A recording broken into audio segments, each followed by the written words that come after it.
about, we bring about. Mm-hmm. We take ourselves into the world, into the life that we want to lead. So, what would make us happy? I mean, and it's not just about me, myself, and I, almost the way The Secret says, you can have a new car. You can have whatever you want, $1 million in the bank. But that's not the point. I think the point is about being connected to humanity and being an instrument of service. And I think this is what was at the foundation of the priests and the high-level initiates, probably a better way of putting it, of their training, was surrendering the lower self to the higher self and working fields within fields within fields. The surrendered field of the higher self in a group and in the field of the pyramids and in the energy fields and building upon that, but for the purpose of assisting human evolution. Yes. Not the singularity of what works for me. And so, case in point, they would build charges of energy in a highly charged field with water running in the underground passageways, and manifestation was possible where something could literally come from a more refined dimension into someone's hand.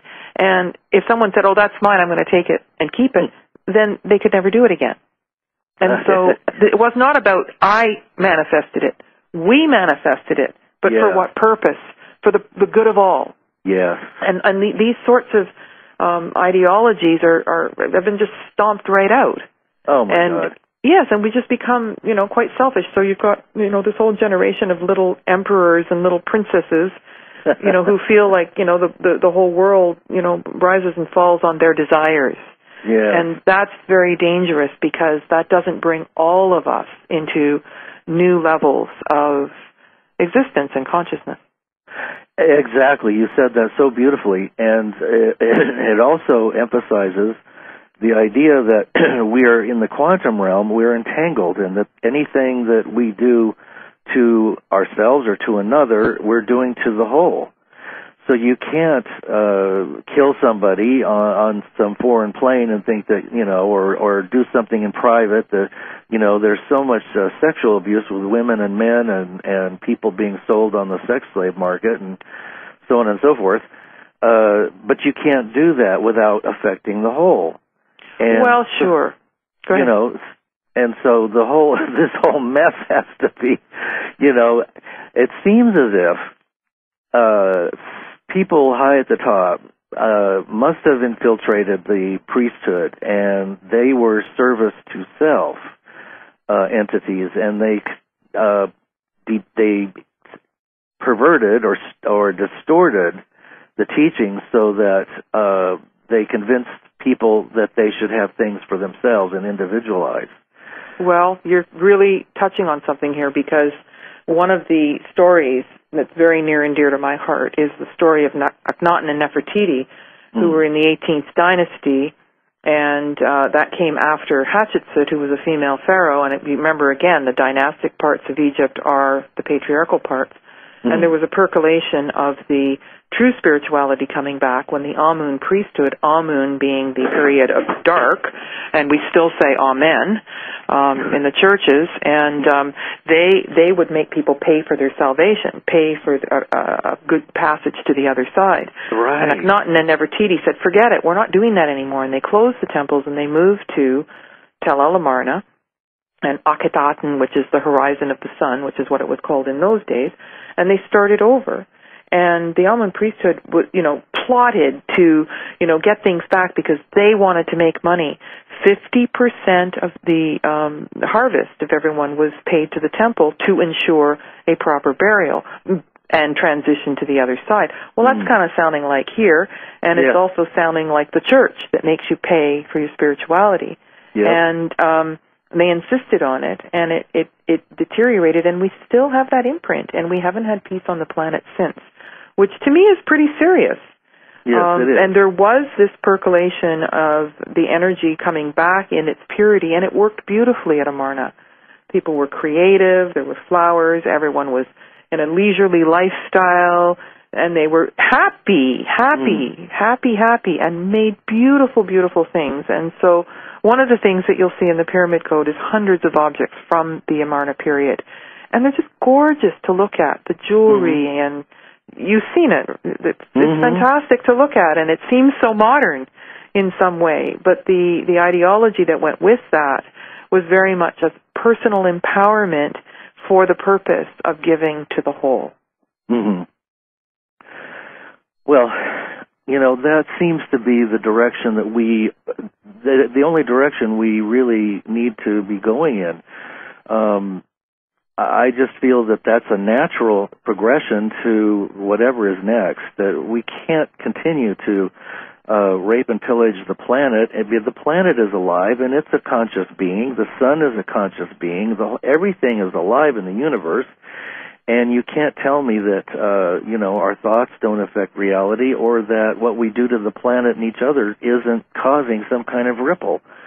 And I wouldn't be surprised if our development of atomic bombs and some of the other nasty stuff that the military has come up with, I'd be surprised if it hasn't raised some eyebrows in some of our star family on other planets, maybe on the other side of the galaxy.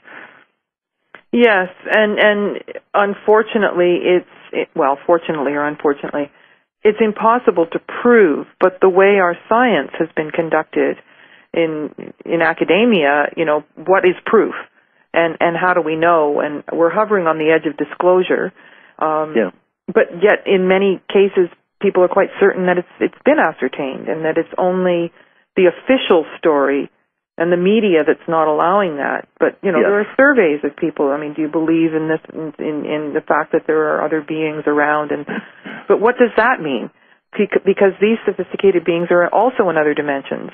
And, how dare we say, well, it's only the third dimension, and if you're not in the third dimension, then that's it, And we've discussed that faster can see slower, but slower can't see faster. So the densest of the dense, the least evolved, the most materialistic, the cruelest, the least developed, and maybe even the least intelligent, and certainly the least in touch with what's really going on with everybody, are running it.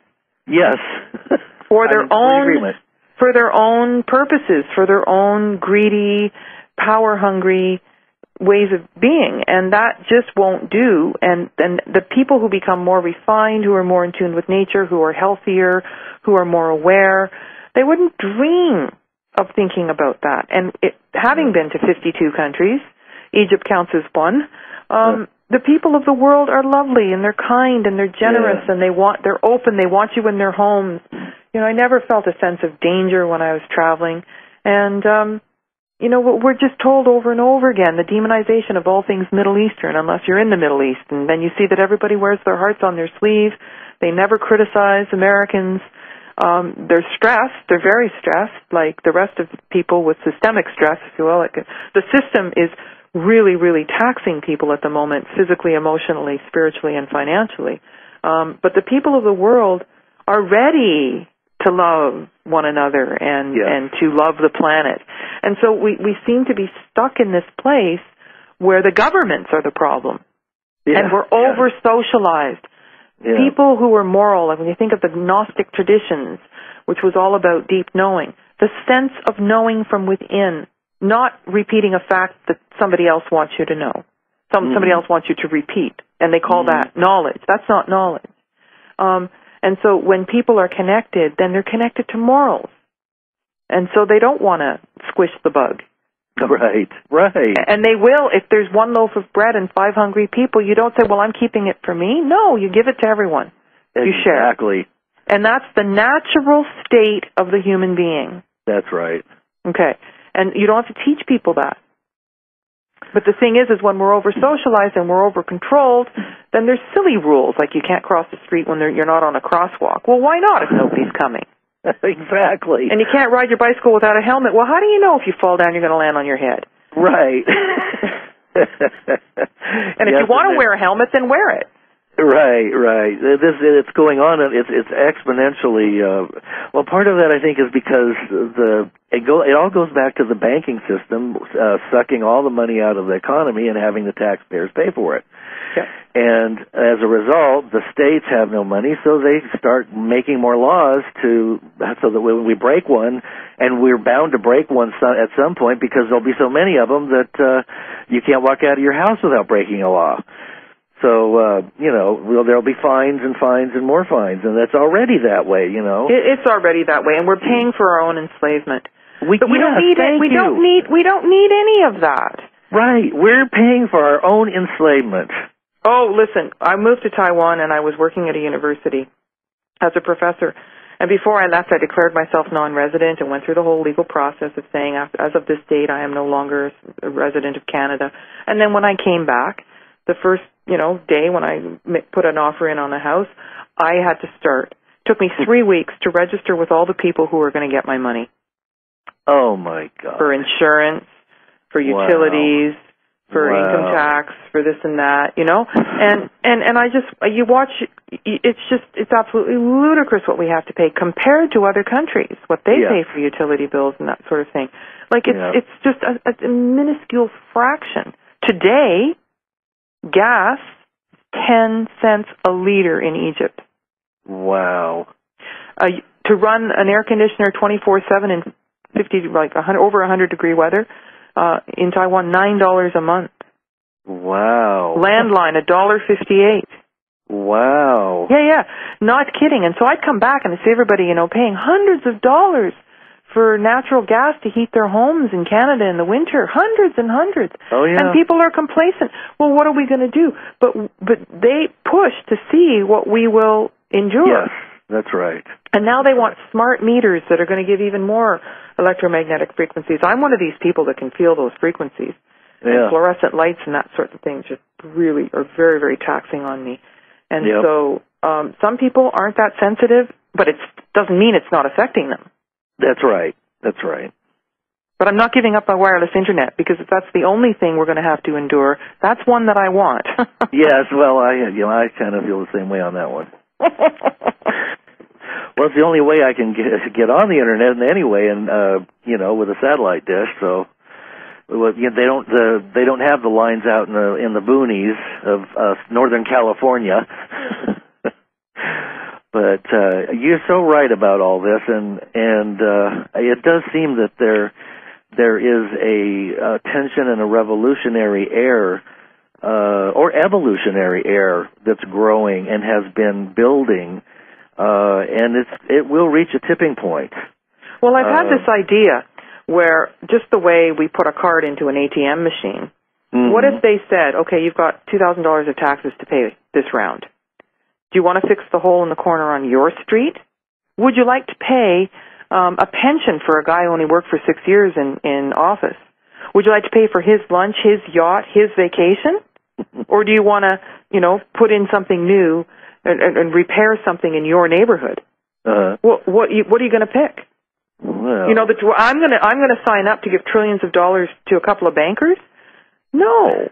No. But would you fund a community center and a learning center or something? Sure. Absolutely. But see, if they gave us a choice, if it was really a democracy, the world would change immediately. But people are becoming apathetic because they don't think that what they do matters. Yes. Right? That's right. That's right. So. That's right, and we're going to have to take our power back if we're going to make any changes because. Well, how? That's the point. How do we become re-empowered? There are movements to, for instance, Max Kaiser has a movement started to crash J.P. Morgan by buying silver, and that seems to be catching hold. There are people who are growing vegetables for the hungry, and this one little girl who was 8 years old is now about 11 or 12, and she has a huge industry feeding thousands of people. So, these things start with one person, and if we feel that we're not that person and we're waiting for that person to show up, well, that's not right. We are the person we've been waiting for, and we need to be the one to stand up and take the first move. Yes, and though there are so many controls that you need a permit to build this, and you need a license to do that. And yes, I know. Believe me. That's right. So the point is, though, that if we're going to get our power back, the government has to somehow let go of these, grips that they've got on everybody and everybody's pocketbook. Absolutely. And compounded interest and all this thing with the mortgages. God, yeah. There is a way to fix it, and we could recover within 2 generations. And I'm not saying within, 2 months or 2 years. It will take a while, but it's possible.